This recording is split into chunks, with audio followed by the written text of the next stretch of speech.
When we talk about success, we talk about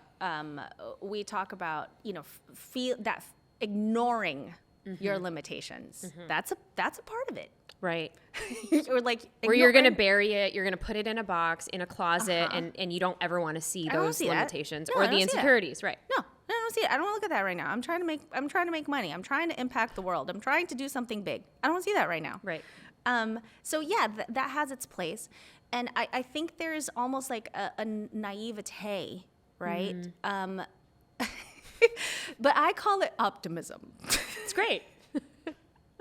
And so the title of my unwritten book is Uncommon Optimism, because it's unwritten, but it's just like a working title. I keep leaning into that. Listen, it's coming because we've talked about the seed already. Look, I said it out here. Yes, she said it out loud here. I said it on the Brave table. It's happening. You're making me say a lot of things, Nita. There you go. It's the Brave table. Brave conversations. Here we go.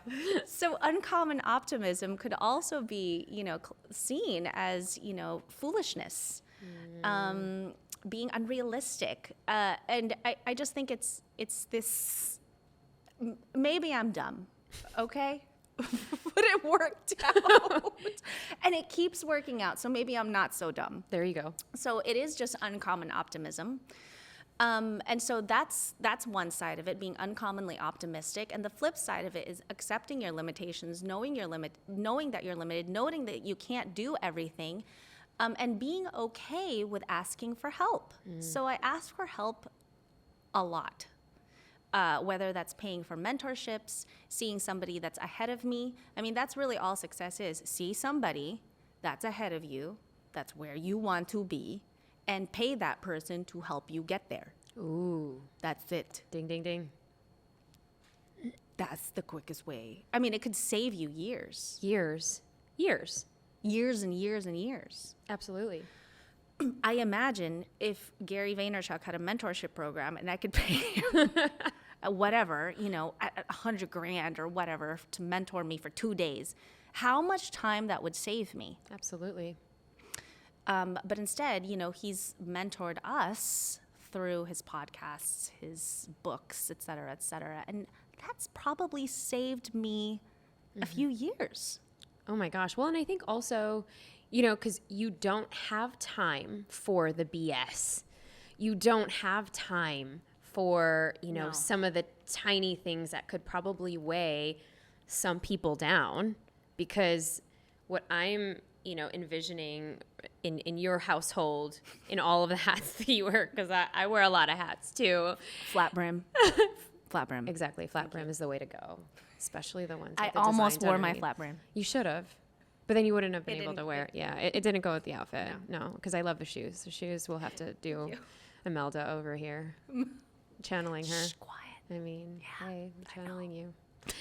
And so, and so, but I think it's also, not caring about the BS that you can't necessarily control at all.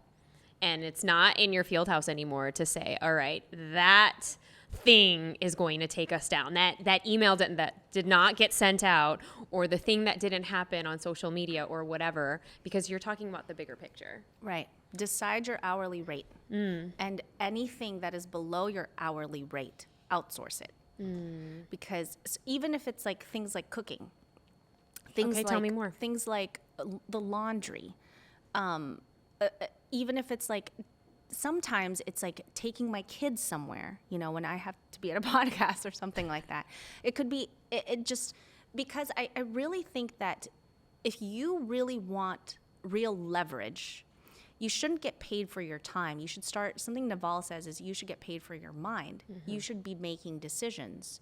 So when it comes to, scheduling or admin stuff or busy work or bookkeeping, I don't know what in me naturally just that made sense, but I started hiring as soon as I could afford it. And as soon as I let that job go, I told myself, I don't do that anymore. That's not, I don't do that anymore. That's somebody else's job now. Yep.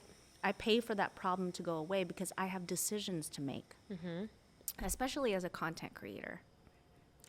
where you can't be doing some of the tiny little things. Nita, don't you think that this job takes space? A ton.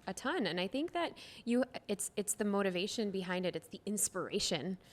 I think it's part of one of the reasons why we weren't feeling very inspired in LA at that time during the pandemic, where we're like, okay, at least for my mental health, I needed to get clear and I needed to get brave, asking different questions of like, okay, what's going to be suitable for our family? Because for me, the top values at that time in my life was, all right, space, clarity, and health, when we couldn't really, work out being in LA. And that was being pregnant and just, throwing up 10 times a day. I was like, all right, we need to do something a little bit different. So that meant being in a place where it was spacious and expansive and that we could do that. But that meant uprooting our entire family. Yeah. And was that an easy decision to make? Heck no. Yeah.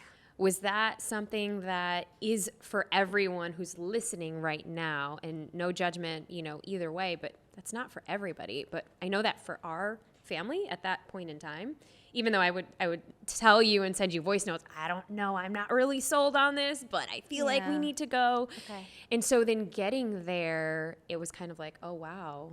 Oh, I can actually do my walks every day, or I can do whatever the thing was. And it was just, sometimes you need a different environment to then re-spark or re-urge your ability to create.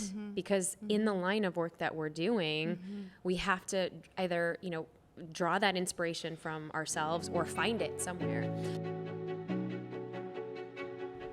See you next time at the Brave Table.